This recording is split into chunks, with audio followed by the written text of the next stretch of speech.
Hey, this is Martin Muehlstaetter, Muehlstaetter Performance Horses here in Scottsdale, Arizona, and I want to talk to you guys about today how to pick and fit a saddle for your horse. Actually, I brought a little bit of backup. I brought in town world-renowned saddle maker Don Leson from Grants Pass, Oregon, and he's going to talk you guys through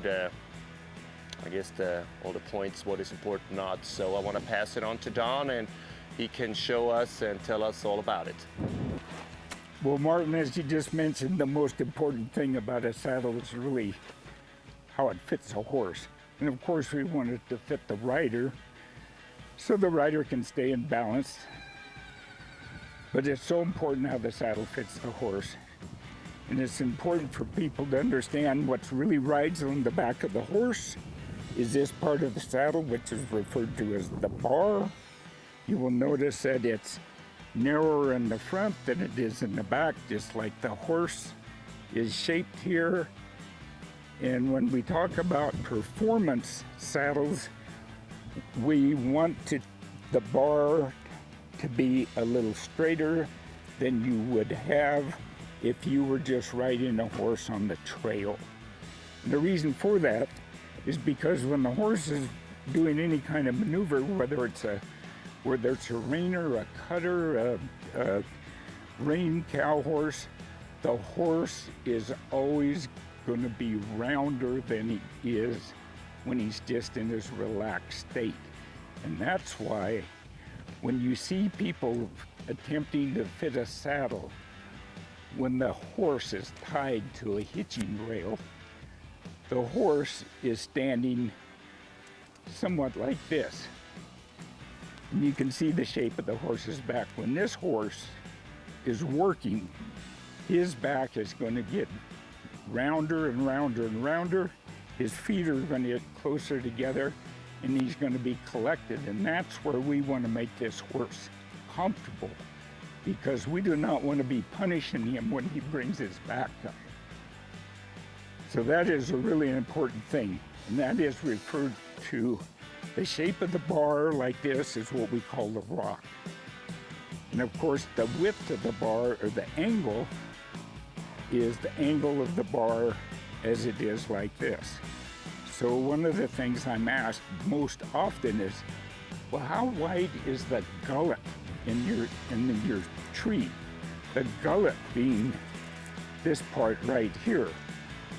Well, that does have some bearing on it. However, try to imagine a wide gullet with a bar that's shaped like this, or try to imagine the gullet being a little narrow, but the bar is flatter.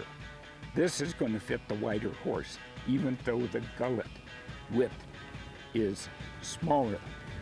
But again, the fit of the horse is so important because we want to make that horse comfortable when he's performing his maneuver. Changing the thickness of the saddle pad is only going to be beneficial if the saddle is too wide for the horse. Then you need to bulk up the horse to fit the bar of the tree, because we want this to lay flat. And you put on too much saddle pad, and you're going to have pressure where you don't want it. And a lot of times people feel, oh, if my horse is feeling like he's a little sore back, I need more saddle pad.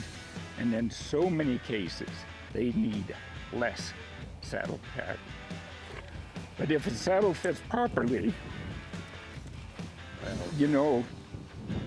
this particular saddle and this horse, the only reason you really need it, in my opinion, the saddle pad, is to keep the saddle clean.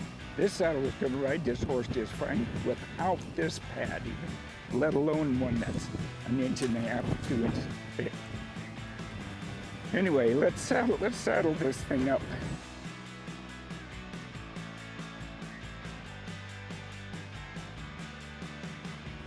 Okay, so now we're dealing with a couple of different things. One is the width of the bar. Is it sitting down on the horse as close as possible, but not too close. Too close being is where the gullet would be riding down on the wither. So what's referred to as the twist of the bar, it's narrower here to fit the wither, but it flares out in the back to sit down. Of course, when there's some rider weight in this, it'll make a little difference. But it's all about fit. It's just the closer we can get, and you know, I don't know how many times I can tell you that I've always felt we've spent so much time trying to build this design and build this saddle as close to the horse's back as we can. And then I go to the trainer's barn or the horse show and I see somebody using a pad that's 2 inches thick. It's just not necessary. As long as the bar is correct for the horse. And of course, the carbon fiber tree being so incredibly strong, we can keep the bar thinner, which is going to lower the seat bone of the rider, enable the rider to stay closer to the horse, lowering the center of gravity, which enhances balance, and in the end, performance of the horse.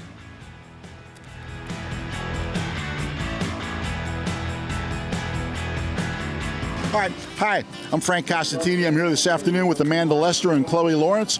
Amanda, you have some questions you'd like to ask Chloe and I as far as what we do with Markel? I sure do, Frank. So what all does Markel cover? We cover farms and ranches, equine mortality, commercial liability, and also autos.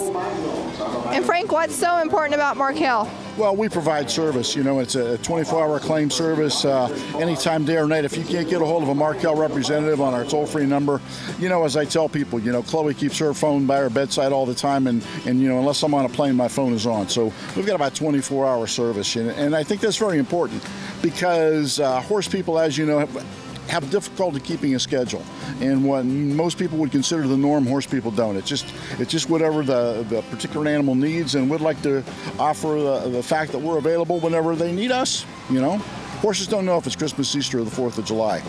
You know, every day is the same. Well, Frank and Chloe, thank you guys so much for your time, and thank you for your sponsorship of Virtual Horse Help and other reining events and other shows and all that. You guys are a great part of this industry. Well, Amanda, we appreciate what you do, and with Virtual Horse Help, and also your contribution that you make, and the publicity you bring to companies like Markel and to people like Chloe and myself. Awesome, guys. Thank you, Chloe, for your time. Thank you, and knowledge is power.